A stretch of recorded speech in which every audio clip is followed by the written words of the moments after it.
BJP मान्यवर विधायक श्री जयनारायण मिश्र से निजे होउचंदी आज्ञा जड़े हत्या अभियुक्त। आपण समस्ते जानिथिबे जे बिजु जनता दलर जनैक कर्मींकर हत्या मामलार से संपृक्त होई निजे जेल को जाइथिले एवं जेल रे अनेक दिन काटिबा परे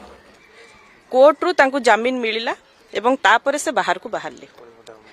आपण समस्ते जानिचंती गोटे दुखर समय चली गोटे अघटन घटी जोटा कि आम समस्त को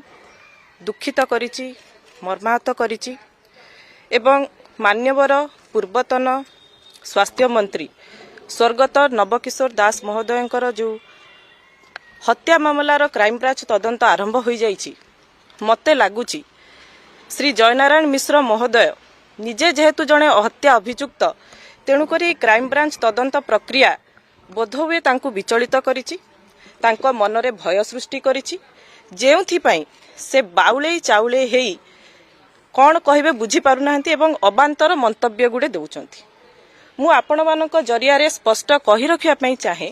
जे बिजु जनता दल जड़े हत्या अभियुक्तंकर मंतव्य को